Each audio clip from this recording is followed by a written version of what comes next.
back into hour number 2 of the early line. Rise and shine here on a Tuesday morning. Donnie Wright's out along with Kevin Walsh, bringing that heat. And you know what we just talked about here? Some NFL action with 3 big-time running backs and where they're wind up, even a little Alvin Kamara talk. But one guy last year, Kevin, that we took so much pride, at least I did, in the city of Philadelphia, sitting out and getting fined, it was Ben Simmons and the Philadelphia 76ers before they shipped him off to the Brooklyn Nets in exchange for one James Harden. Now, as we talk about some NBA action and highlights, this story continues to come back to the forefront. Kevin, talk to us about what is actually taking place between the Brooklyn Nets, Philadelphia 76ers, and Ben Simmons. So the simplest part for this is that Ben Simmons and the 76ers were caught up here as Ben Simmons felt that the fines basically were unjustified towards him, cited mental health issues, that he needed to be away from the team. The 76ers, I think, got to a point where they felt like Ben Simmons was just refusing to show up and that it was unacceptable on his behalf, so they continued to try and fine him his salary.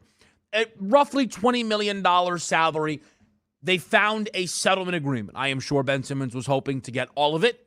There is no way that happened. I am sure the 76ers didn't want to pay him any of it. That is also not how this played out here.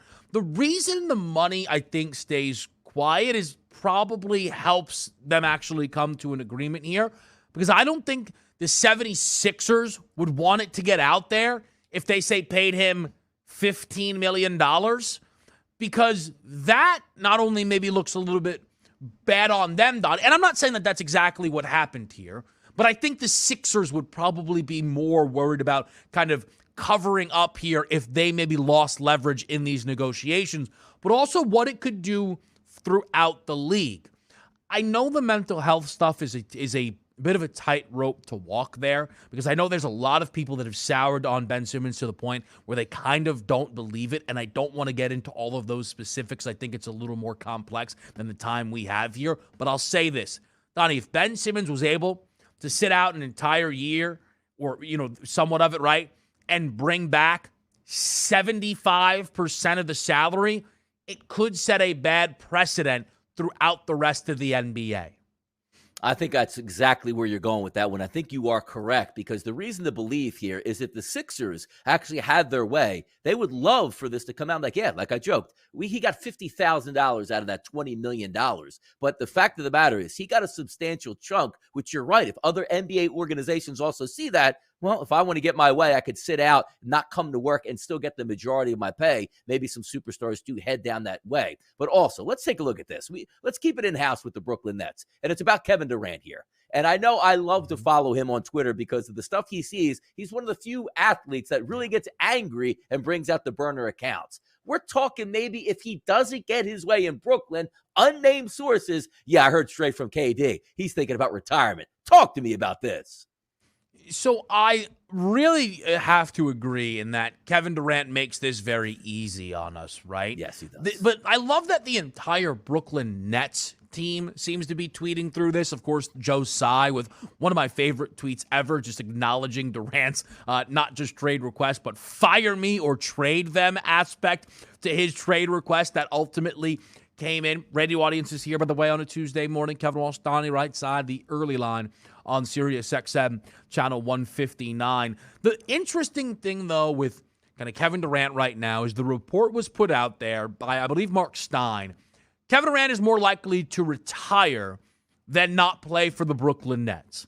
Now, Katie saying that I'm not going to retire doesn't exactly debunk that rumor, because I'm also pretty sure that Kevin Durant could have easily done a nice little thread here and said, but I'm also not playing for the Brooklyn Nets.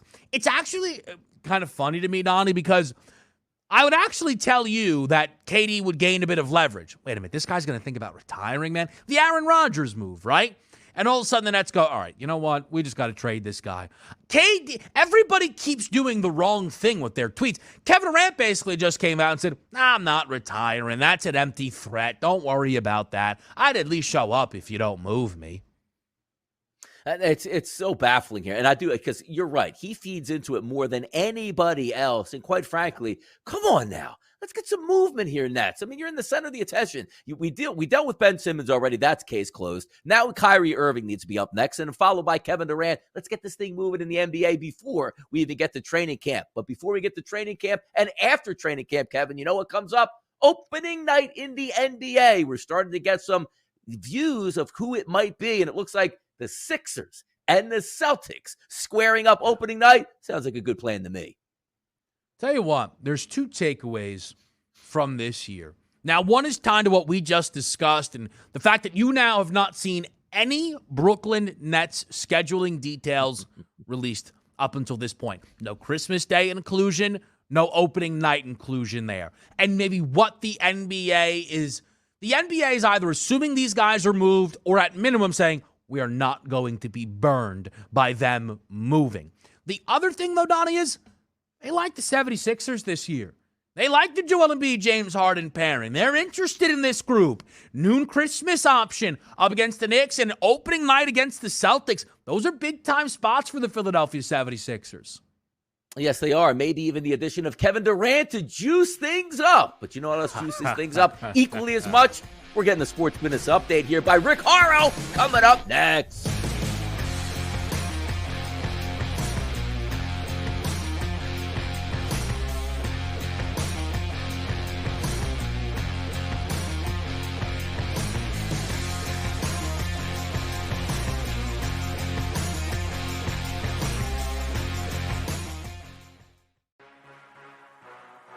Sports Grid, your 24/7 sports wagering network.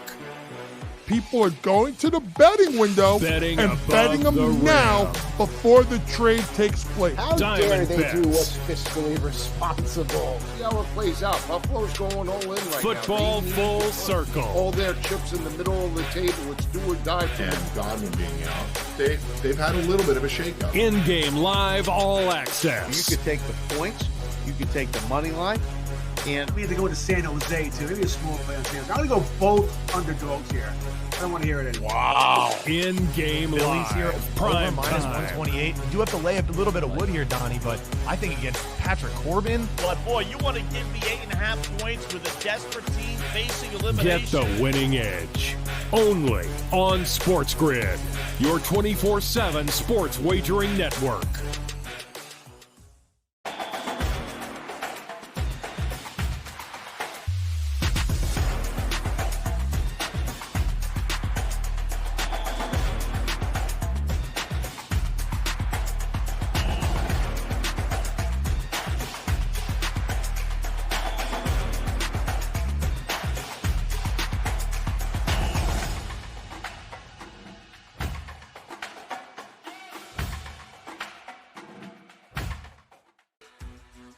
You might be the next daily fantasy millionaire.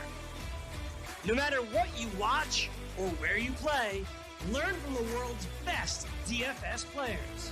Lineup building tools, expert projections, and advanced stats change the way you play the game. Dominate the competition. DailyRoto.com, the player's choice. Diamond bets. Dodgers heading into the weekend, minus 160. This morning, when you wake up bright and early and you get the crust out of your eye, it's plus 155. The Mets were plus 220 after Jacob deGrom's 1-0 win yesterday, plus 200. So the Mets are getting ever closer here, my friend, to this National League number. It's a 3-team race for the National League crown. It's the Dodgers, it's the Mets, it's the Braves. What's fascinating to me is that the Brewers are still plus 1,400 and the Cardinals are plus 15. Only on Sports Grid. Pharrell, Coast to Coast. 10 years ago, you couldn't even touch California. Now, Prop 26 is one that allows Indian gaming on Indian lands and 4 casinos. Prop 27, everywhere. And needless to say, FanDuel, DraftKings, all the big boys are supporting Prop 27, including Major League Baseball. Prediction is it passes in a landslide, and they creatively say... The Sports Grid Network.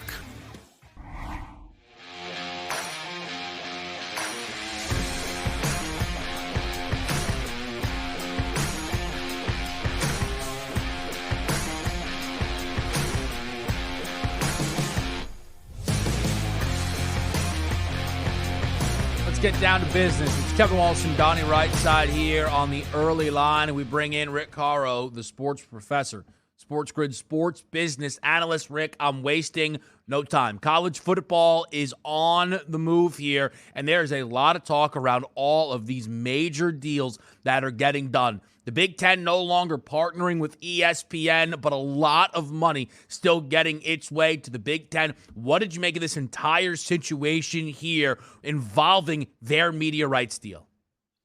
Lot to say. All the new commissioners, Kevin Warren, Yormark at the Big 12, all the new guys are entertainment guys and media guys, and why not? Because the deals are approaching $1 billion.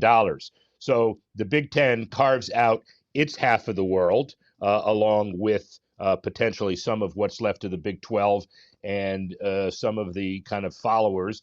And then that leaves ESPN to carve out the ACC, ESPN's deal with the SEC, and maybe the Pac-2, Pac-4, whatever's going to be left in the Western window.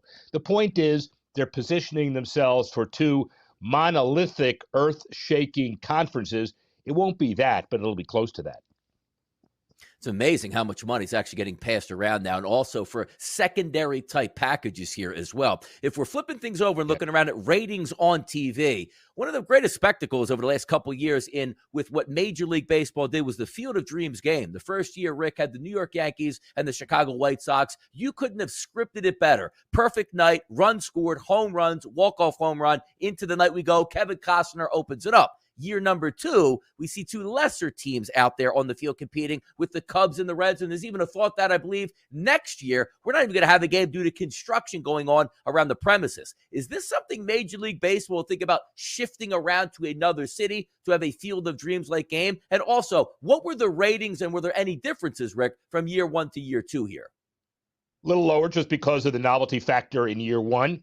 And you could call the Cubs and the Reds lesser teams. I would take offense, but the fact that they're playing 300 baseball collectively, probably for the rest of our lives, I'm not going to win that argument as a Cub fan, clearly. Bottom line is, of course, they're looking at different kinds of cities. They, remember, played a regular season and then an exhibition game years ago in Cooperstown during Hall of Fame game. Whoa, the purists up in arms. But now they're looking at mobile events. Remember, they're going to go to London. They're going to go to other cities as well. They've started series in Tokyo and Australia. And so if Dyersville, Iowa is constructing a larger facility to have it there long term, it doesn't mean it's a bad thing for Field of Dreams. It just means probably better in the long run.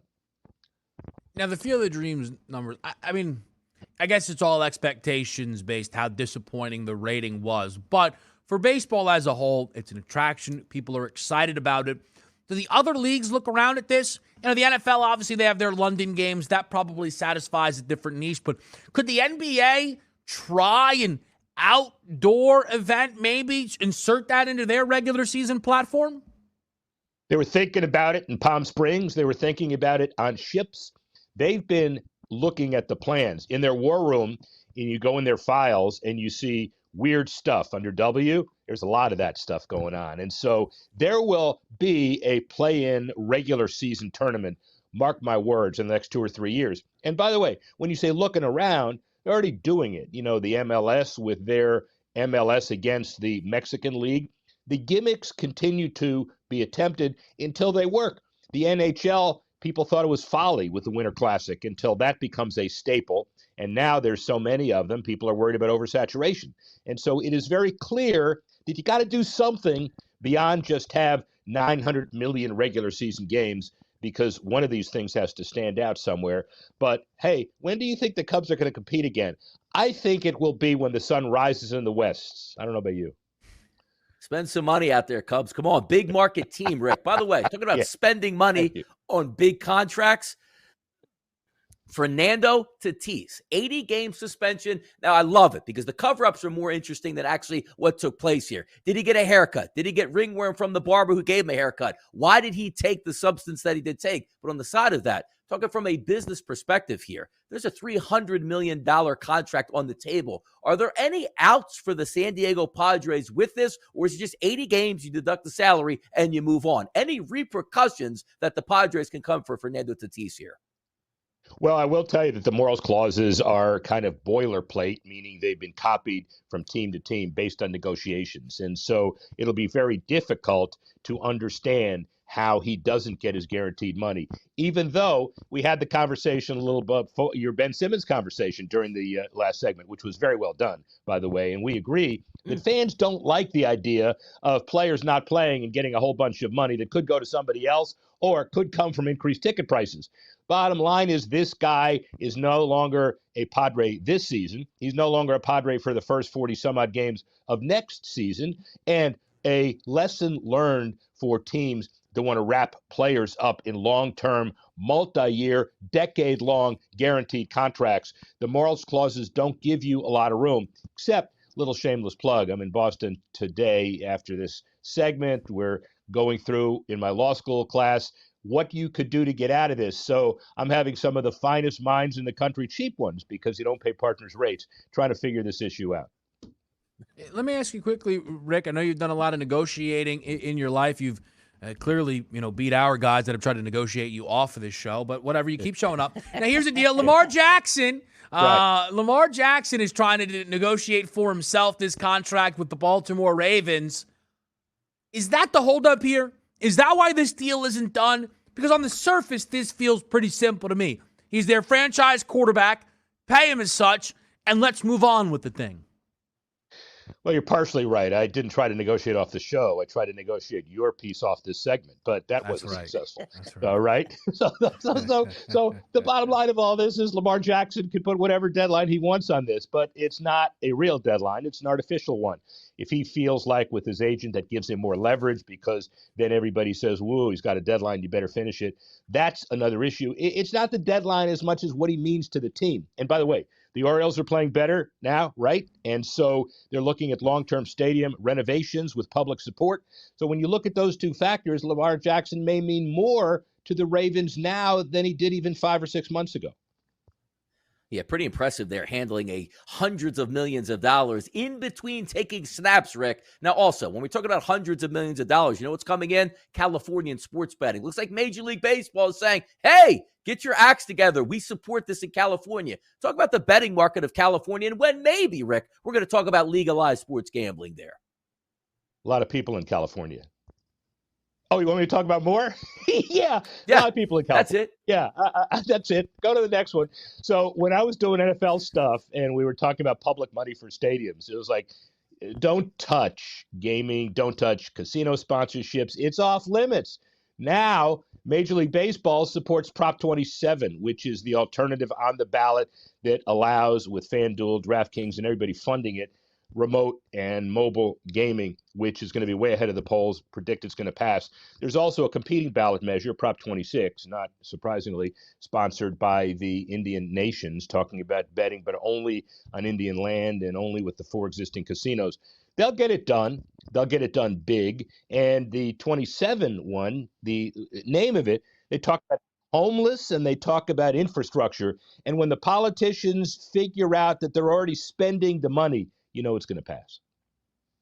Quickly, Rick, with only a little bit of time left here, I know you'll take us out. Watson, what's our expectation on a final ruling here? When do we get word on what is going to play out for him this season?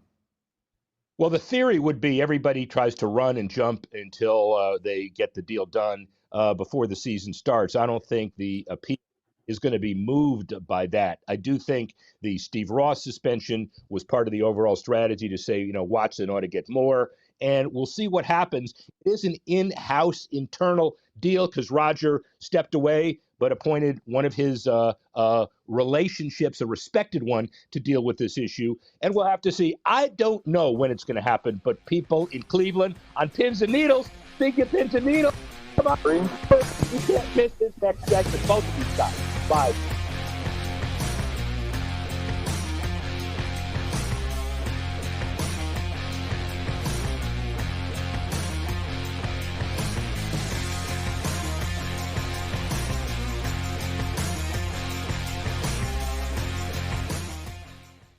Your heart's racing. The clock's running out. It all comes down to this. We're talking pregame. Pregame. Get locked in with Game Time Decisions. Your hosts, Gabe Morency and Cam Stewart, will get you ready for game time. Everything you need to know before a game goes off the board, with the bet slips to back it up. Make your best bet with live odds updates, late breaking news, up-to-the-minute injury reports, and real-time analytics from inside the sportsbooks. All the odds, all the action, from sports wagering insiders and industry pros like Donnie Rightside, Cam Lou, Cousin Sal, the Pro Football Doc, Dr. David Chow, and more. Get the winning edge every weekday afternoon from 6 to 7 p.m. Eastern, 3 to 4 Pacific. It's Game Time Decisions. Only on Sports Grid. You might be the next daily fantasy millionaire.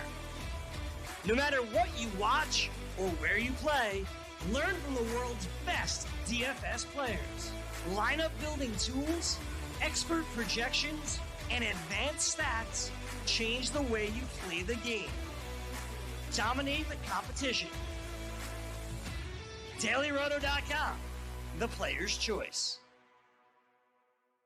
Pro Football Doc has found its new home right here with Sports Injury Central. And with that comes our expansion into other sports. Sports Injury Central will give you nonstop exclusive injury analysis from experienced team doctors from all three major sports. Doctors with resumes that include teams like the Chicago Bulls, the Texas Rangers, and the LA Chargers. So gain a fantasy, DFS, and betting edge right now for free at sicscore.com. Diamond Bets. Fernando Tatis Jr. getting popped for a PED suspension for 80 games. Now, I know performance-enhancing drugs are something that, even here at the network, they encourage us, especially myself. They say, please, can you enhance your performance just a little bit more, Joe? This year, it's not going to happen next year for a good chunk of the season. And guess what? This is more important now that you added Juan Soto. So obviously this news rocked Major League Baseball. Only on Sports Grid. Pharrell, Coast to Coast. If we're going to treat everyone the same in this world, then he deserves to be treated the same way. A-Rod, McGuire, Sosa. I believe all of his numbers are phony. He's a fake.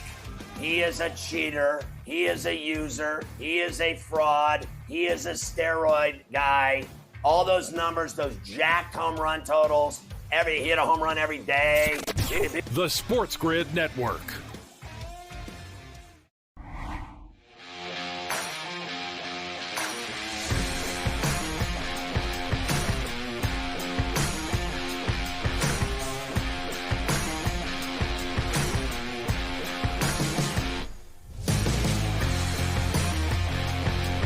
Major League Baseball preview time here on Sports Grid. A lot of good games for us to get to. And it all begins, again, with Phillies, Reds. Excited to watch these teams get at it yesterday. Tough break for some of our favorite radio listeners there that laid the run line on the Phils with a late home run that came in by Cincinnati to make that a 4-3 victory for Philadelphia as opposed to a 4-2. It's going to be one of the earlier games on the slate, though. Gibson's got the ball. He's a minus 180 favorite.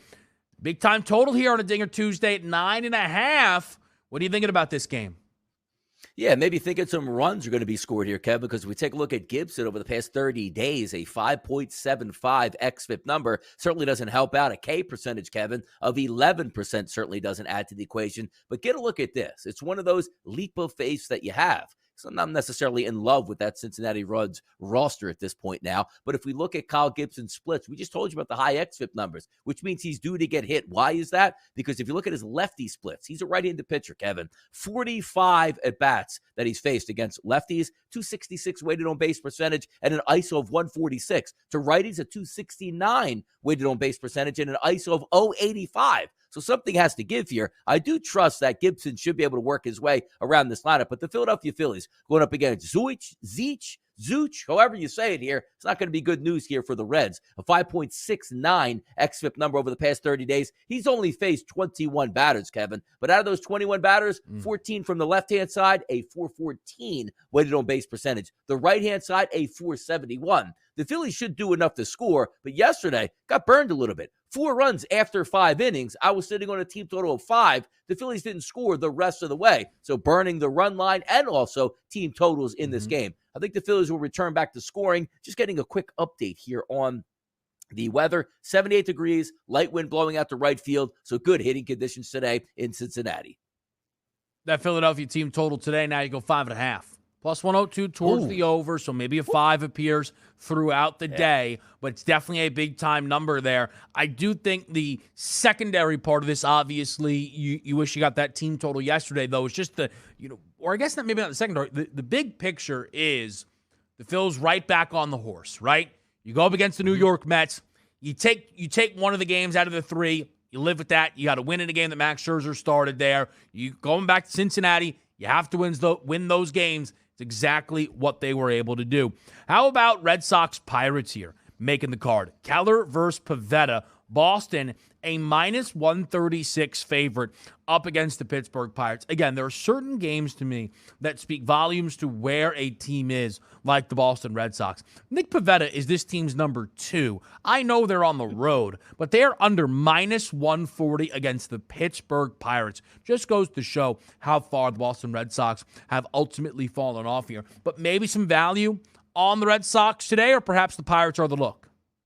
Hey, how about a vice versa switch here? We're going to talk about a little bit later in the show about the Arizona Diamondbacks and the ability, Kevin, to stack left-handed batters up against right-handed pitchers. Now, if we take a look at Nick Pivetta over the last 30 days, xFIP isn't that bad at a 4.3, strikeout rate about 20%, walk rate under 10, so he's doing okay there. But look at the splits. Pivetta's a right-handed pitcher. Against right-handed batters, Kevin, a 304 weighted on base percentage, which is slightly below the minimum here, and also an ISO of 135, which is also below. So case in point, handling his business, right-handed pitcher to right-handed batter. But it changes a little bit here. Take a look at the left-handed batters over the past month. 44 he's faced, Kevin, a 443 weighted on base percentage, and that ISO power number at a 243. Why is that important coming up against a Pittsburgh Pirates lineup? The ability for the Pirates to put 7 left-handed batters in the lineup. Now, when you say that, all right, great. That's a great matchup against Pivetta, but you still have to perform. If we're looking at the lineup tonight for the lefties that are going to face Nick Pivetta, only one,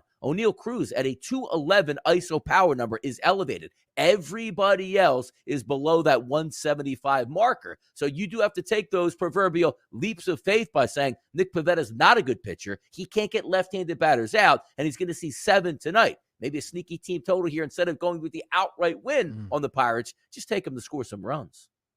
How about that? Not a bad there. Look, on the Pittsburgh Pirates, team total is a 4, but it's at plus 104. So perhaps a juicier 3.5 could come available as the day continues. Total for the full game right now is an 8.5. There's a lot of good games on this slate, but a big one, it feels like, for the New York Yankees here against the Tampa Bay Rays. Nestor Cortez has the ball.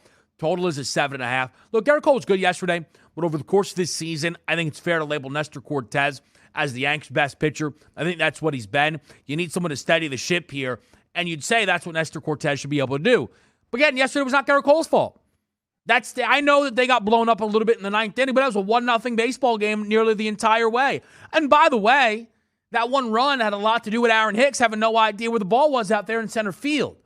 This team is going to have to hit, Donnie. Do you think the Yankees will be able to answer the bell here today and provide some scoring? They should be able to answer the bell, but I don't know how much scoring they're going to do. And quite frankly, scoring between both of these ball clubs, as we see the FanDuel Sportsbook there post a 7.5 total. Nestor Cortez has an xFIP of around 4, but he's still got his strikeout numbers up there, Kevin. Last month, about 30% of the batters he's faced, he has struck out. But also take a look at his splits. Nestor Cortez, a left-handed pitcher against lefties, absolutely filthy, an ISO power number of 0 through 16 at-bats. Now, they've loaded up against him, as most Major League Baseball teams do, when you have a left-handed pitcher with right-handed bats. He's faced 71 of those, Kevin, over the past month. How about this? A 220 weighted on base percentage and an 077 ISO power number. And we already know this isn't a great lineup that we're taking a look at for the Tampa Bay Rays. But flip it back over the Yankees. Facing a lefty on the mound today. Springs, last 30 days, 3.5 xFIP number. Striking out about 25% of the batters he's faced. He's actually struggled more with left-handed batters than right-handed batters. If we look at those splits, a 338 to lefties for a weighted on base percentage, and to righties, a 270. Well, the meat of this order is going to be from the right-hand side here for the New York Yankees, which is exactly what Springs' power points come from, where he handles his business. So if I'm looking at this game overall, should the Yankees win? Probably so. But I'm going to say if the Yankees win, Kevin, it might be a 3-2 game. How about it? Total 7.5. Speaking of over-unders here, Springs, and striker prop 4.5, minus 134 to the over. Up against the Yanks today might not be a bad look. He has routinely found himself over in the 5+ strikeouts markets right now, and this could be a number to keep your eye on as the day continues here. The projections are shining early. Orioles, Blue Jays. Do the Baltimore Orioles have the Toronto Blue Jays number here a little bit? Maybe just Kikuchi's. 7-3, they won yesterday. Big-time dog, though, as Manoah gets the ball. But look at this. It was a minus 230 to open up here. If you're with us on the television side and you see kind of the game board, we'll put it up there for you. This number, Donnie, is down to minus 205. Now, it's still a big number, but it just shows that people are willing to bet the Baltimore Orioles these days. What do you think here with Toronto and Baltimore?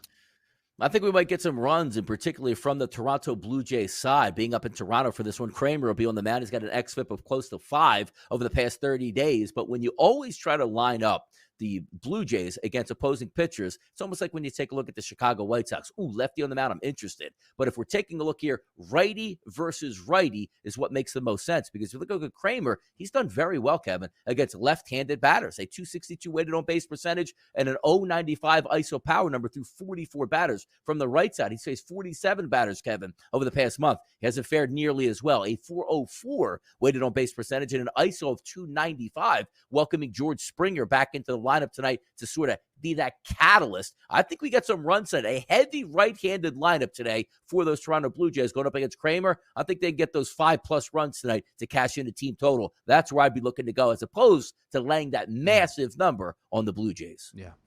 Look, the thing is, if you're expecting them to be able to provide some runs, you'd hope that Alek Manoah then would be solid. Manoah has not been spotless, though, throughout the post-All-Star break. He's been solid, but again, we've seen better performances. But if Manoah's on his game, Donnie likes a team total over there for the Toronto Blue Jays. Maybe a spot where you can justify the run line at minus 104, laying a run and a half there over the course of this baseball game, and hope that things start to break your direction. Another game that we want to get to here is Tigers-Guardians. Doubleheader yesterday between these teams, and it was a split.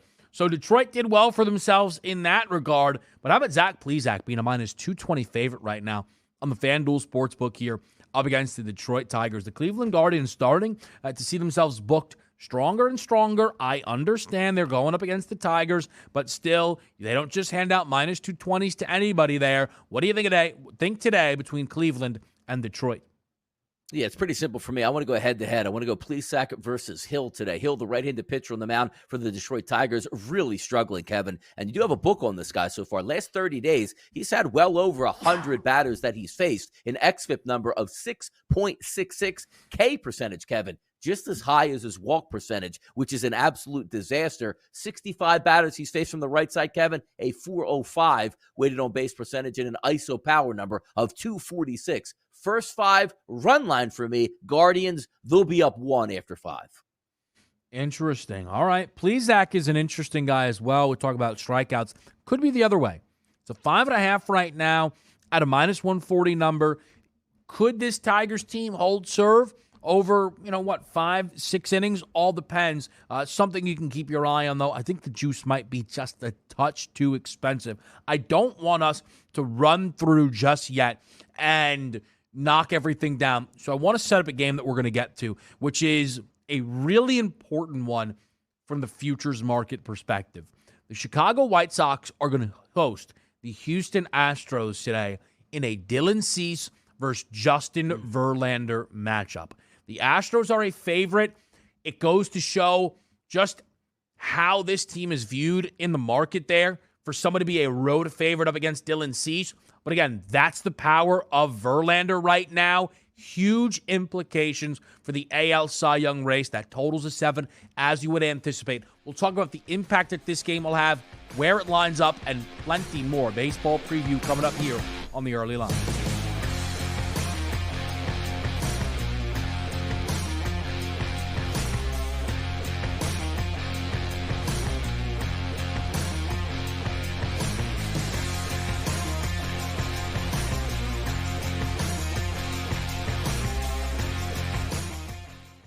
Your heart's racing.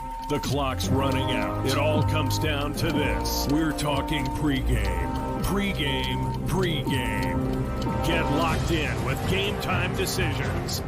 Your hosts, Gabe Morency and Cam Stewart, will get you ready for game time.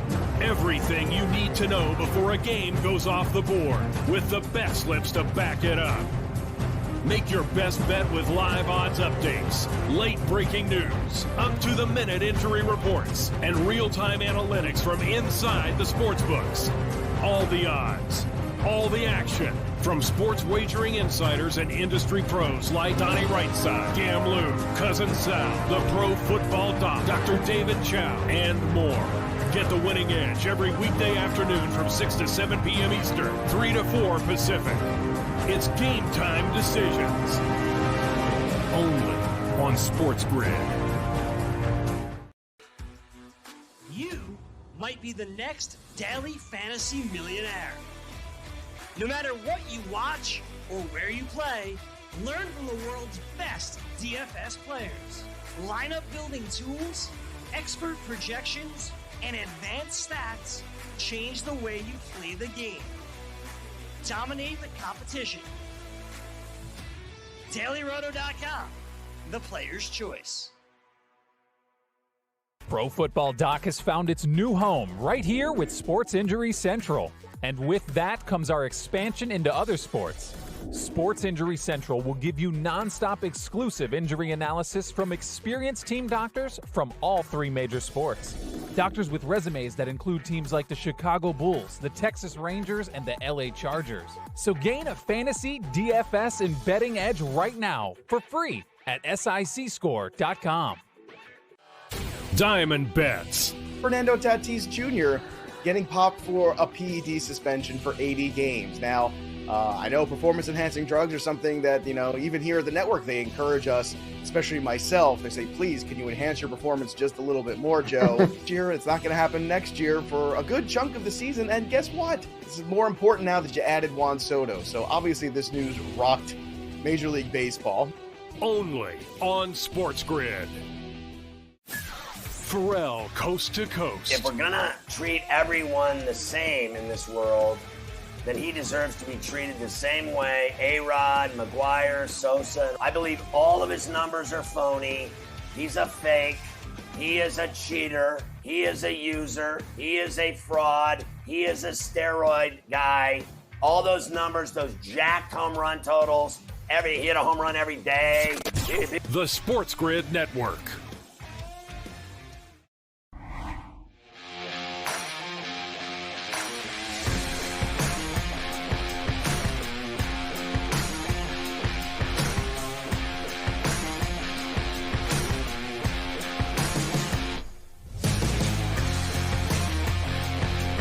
White Sox Astros, biggest game on this slate. Verlander versus Cease. It has to be talked about here. You've got a minus 125 favorite number on Justin Verlander, not to win this game, but to win the Cy Young. Dylan Cease is plus 165 in this market. This game, Donnie, is going to have major implications. Let me ask you this. If Cease goes out there and does outduel Verlander, I don't know how significant it would need to be. You can make that decision for yourself there. Can Cease become the favorite in this market by the result of this baseball game?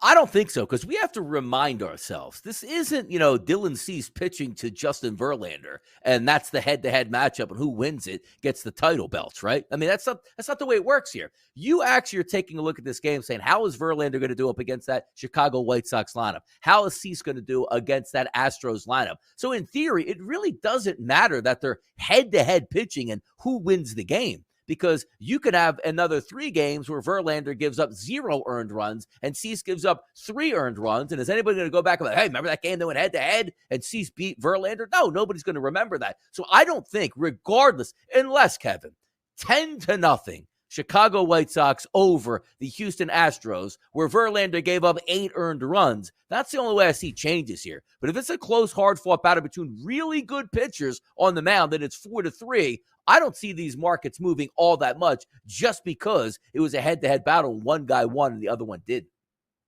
Well, yeah, if the margins are inconsequential, sure. Mm-hmm. But I can make the quarterback comparison that is very easy for anybody to understand. Brady versus Peyton. I mean, Tom's never picked off Peyton Manning and vice versa. But it's that head-to-head. It's your counterpart there, right? Jacob deGrom versus Aaron Nola certainly felt like Jacob deGrom versus Aaron Nola to me over the weekend there. That's how it jumped off of the page. Aaron Nola answered the bell as well as he could. Jacob deGrom was phenomenal. If Dylan Cease goes out there and shuts down this Astros lineup and Verlander has gotten to a little bit, here's where it can make the difference. All of a sudden, they are both booked at minus 105 to win the award. And now they're even and they're going throughout the rest of the way. And that is how it can matter. Is it going to be the nail in the coffin? Somebody says, listen, I ultimately think that Justin Verlander had a better year, but Dylan Cease got him head-to-head. No, I'm not saying that. But it can have an impact on the odds board, I think, depending how this game, because it can also go the other way, mind you. Verlander goes out there, twirls a gem, 8 innings, scoreless baseball. This Astros lineup, which is an absolute nightmare to get through, Donnie, lights up Dylan Cease, who, again, by the way, has not given up multiple earned runs since the 24th of May. That might knock Dylan Cease back, who, for a long time, we weren't really talking about in this race. We were talking so much about Shane McClanahan versus Justin Verlander there. The odds absolutely can take shape here if one of these guys is dominant while the other struggles. Yeah, it could help because a lot of the betting market has moved, quite frankly, a lot more from money perspective, meanwhile, people betting. Because if you look at this game and you do say Verlander dominated, they're going to go to the FanDuel Sportsbook and press that button on Verlander. Like, hey, hope it doesn't move off minus 125 because I think I can get value. But we'll see how it plays out because we've seen these markets go the exact opposite of what we thought. Case in point, just a few short, I guess like a week ago, Ohtani has a big night. Judge doesn't do much. Judge enhances his lead. So it's all a matter of where that money's coming into it tonight. I expect a lower scoring game, and we'll see who wins. But either way, I think it's inconsequential. But you're right. If we do have one of those market movers where Cease wins 6-0, then you might see him start to take in some of that money, plus 165, plus 135, plus 120, and onward. It depends the coverage it gets as well, right? People, I want to bet Cease because Cease maybe is the story of the night, right? Where, and that race, again, it feels up for grabs. The Ohtani thing for a while now has not felt up for grabs. We continue to move through this baseball board. The Braves, bit of a statement yesterday, 13-1 final score against the New York Mets. Mets are going to look to bounce back here with Taijuan Walker against Charlie Morton. Total's an 8.5, which on the initial look felt a little higher than I would have thought, seeing these two names going out there. But then you remind yourself, these are really good baseball teams with very, very good lineups. What do you think about Braves Mets here?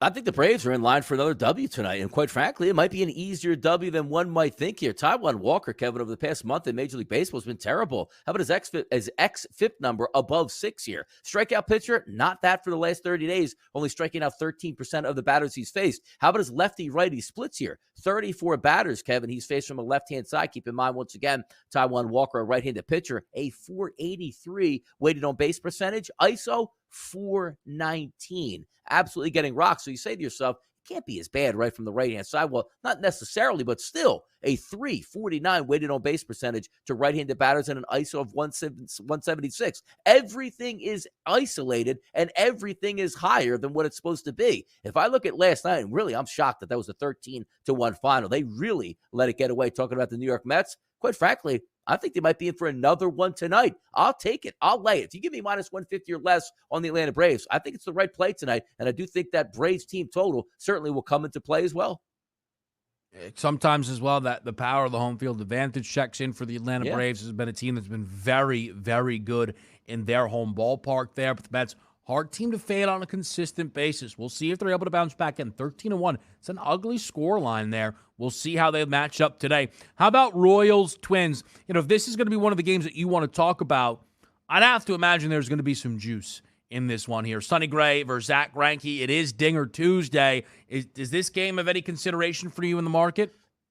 Yeah, Minnesota's let me down quite a few times on team totals, but still, if the numbers make some sense, you certainly want to start to back them. Zach Greinke over the past month here, around an xFIP of 5, which isn't very good. And again, a low strikeout pitcher. There's the correlation most of the time to see those xFIP numbers. If you're not striking out batters and balls are in play, meaning fly balls, that xFIP number is going to go higher and higher. But if we take a look at the splits, Greinke has been really good, Kevin, against right-handed batters. He's a right-handed pitcher, 246 weighted on base percentage and an ISO of 080 over the past 30 days, but he has struggled with left-handed batters. 38 batters he's faced that weighted on base percentage, a 396. And why is that important tonight? Looks like we're going to have as many as 6 or more left-handed batters in the lineup for the Minnesota Twins. So if we're taking a look at power numbers, Jake Cave, how about this one? A guy that you probably wouldn't think of here out of the 8-hole, a 273 ISO power number versus right-handed pitching over the previous month through 24 at-bats. Not a lot of guys actually line up where you'd say, go ahead and press the lever down, but I do think they can get the Greinke at home, and I do think they can get 4 or more runs to keep in the ballpark to take down a team total. Who is that we're looking for a home run on there? Jake Cave, right? 8-hole. I don't think they even have his number posted right now. So hopefully they slot that number up there. I don't think it's there you go. It's not there you go. There's nothing to go on. Give me an 8-1. Oh, there's going to be trust. You can't name your number. They watch this show. Right now, somebody is watching going, Jake Cave plus 700. Enter. There you go.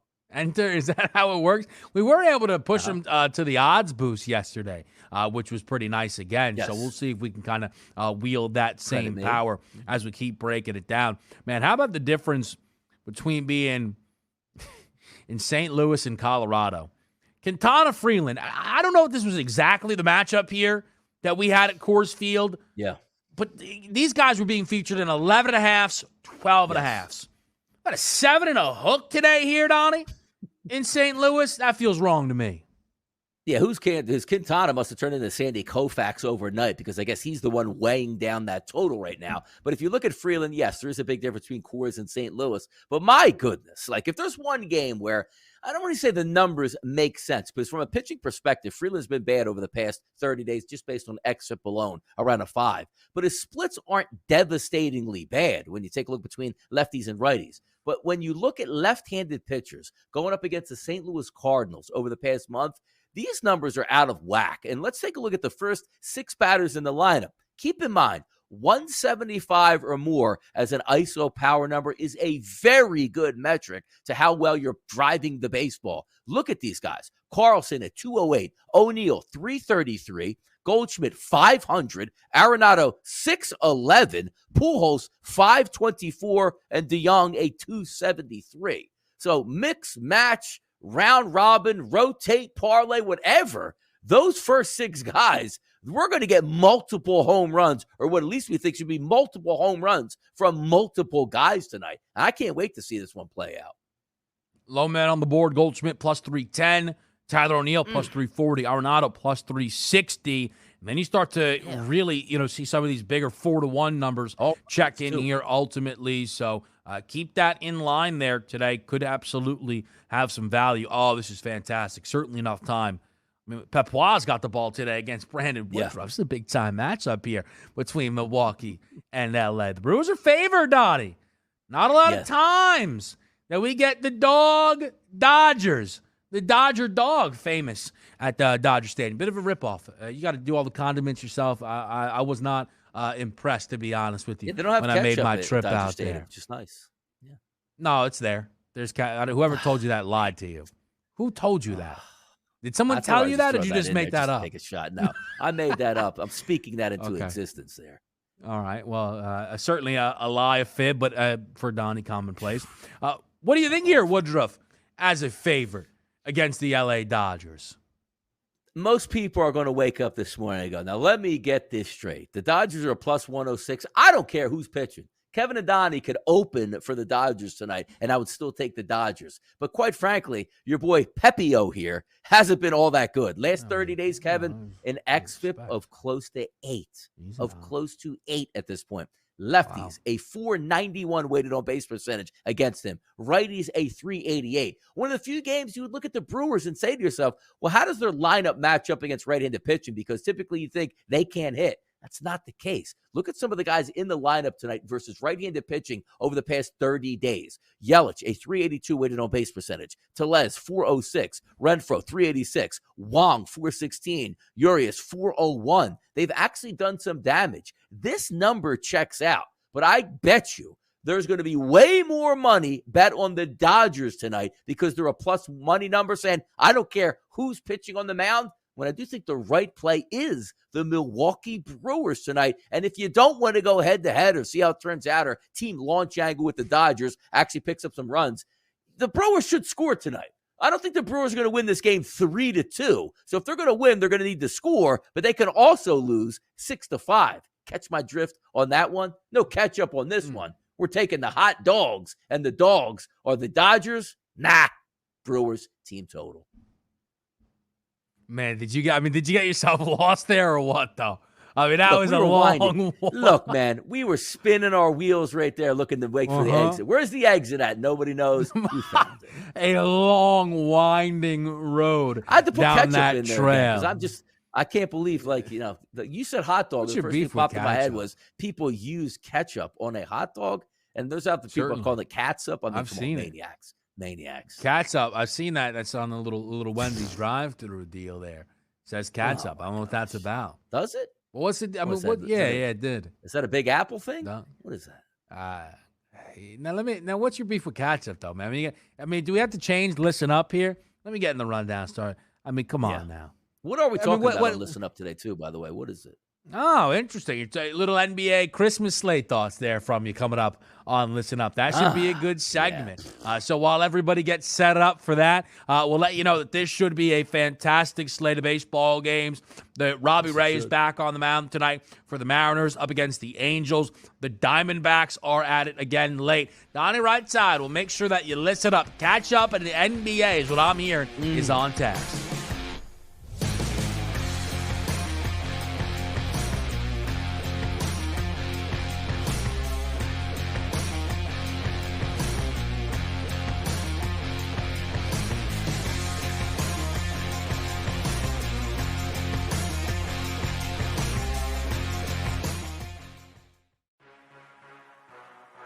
Sports Grid, your 24/7 sports wagering network. They play less games. The early line. Take a look at the top 4 seeds here in the Big Ten. They're going to play less. Rodgers games. and The morning Russell after. Wilson. We saw movement in the marketplace like Fantasy sports the Cleveland today. Cavaliers are a little thin as well. Newswire. Minus 160 favorite on the money line today for Arizona. Pharrell coast to TBG, coast. that's where they win cups. They win Stanley Cups over there. Give me the Game Penguins. time Kind of decisions. bizarre when you consider everybody is out for the Warriors. In-game live I all like access. Vandy. I like Vandy against Bama. I think Vandy can win the game, take it 4.5. In-game live. Prime time. The PGA champion. In-game live. Overtime. done before the final bet. Get the winning edge. Only on Sports Grid. Diamond Bets. Dodgers heading into the weekend, minus 160. This morning, when you wake up bright and early and get the crust out of your eye, it's plus 155. The Mets were plus 220 after Jacob deGrom's 1-0 win yesterday, plus 200. So the Mets are getting ever closer here, my friend, to this National League number. It's a 3-team race for the National League crown. It's the Dodgers, it's the Mets, it's the Braves. What's fascinating to me is that the Brewers are still plus 1,400 and the Cardinals are plus 15. Only on Sports Grid. Pharrell coast to coast. They're not going to start him. So if he comes in, hypothetically, let's say things don't go well and you're at a halfway point, week 8, week 9, you start playing him. I don't believe you can win Rookie of the Year starting halfway through. That kid, Pickens, if they throw him the ball enough, he has looked phenomenally well over any kid I've seen yet. The Sports Grid Network. Sports Professor Rick Horrow inside the $1.3 trillion business of sports with your daily numbers game. Well, California went from one of those states that no way are we going to have gambling of any kind, no casino sponsorships, no revenue of at all except for Indian gaming, which is grandfathered in. Now, Prop 26 on the ballot in November allows for gaming on Indian reservations and 4 other designated casinos.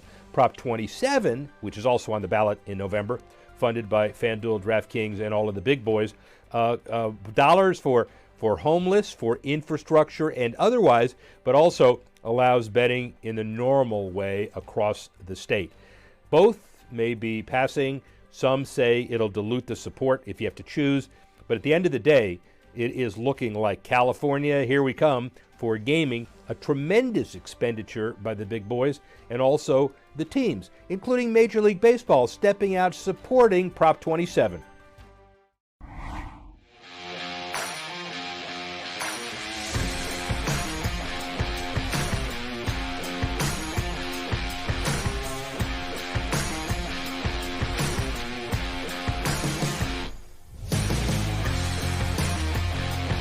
All righty, final segment here on a Tuesday for the early line rated on the Sports Grid Network, Sirius XM channel 159 on the grid. Donnie and Kevin taking you through from 7 to 9 a.m. before we set up the morning after and Ben Stevens and the rest of your Sports Grid programming for the remainder of the day. We understand football season's on the horizon. We talked NCAA football, AP Top 25, Major League Baseball, and even snuck in a little bit of NBA talk. But still, it's the Major League Baseball season. And come on now, Fernando Tatis, you're playing the part of Pinocchio. People, listen up.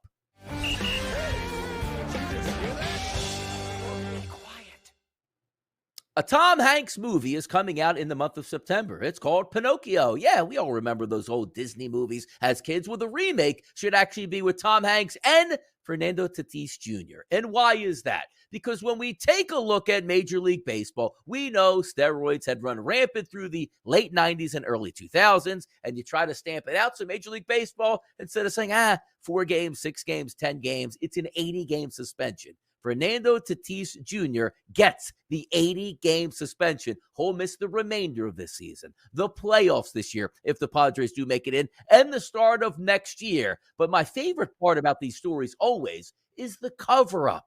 They're the funnest part to read about because it isn't a shame Fernando Tatis is not going to play for the Padres if you're a Padres fan. Absolutely. But I love the fact, instead of coming out going, hey, look, man, just signed a $300 million contract. I'm trying to live up to this. I'm injured right now. I need to get back onto the field to show my team and teammates and the fans that I am worth it. I took a shortcut here. I shouldn't have done it. I'll accept my 80-game suspension. Instead saying, man, look, I got a haircut. I got ringworm. I went to a random store and just picked out any steroid cream and rubbed it all over my body. I had no idea what I was doing, and I apologize for that. Stop the madness. Just come out and admit it here. We don't mind, and we can move on as a society here. We love when athletes come out and say, my bad. I made a mistake. I'll learn from it and move on. Don't use the old ringworm haircut. Stop the madness here. Enough with that, Tatis. Get back on the field. We'll see you next year. Stay tuned right now. The morning after coming up with Ben Stevens.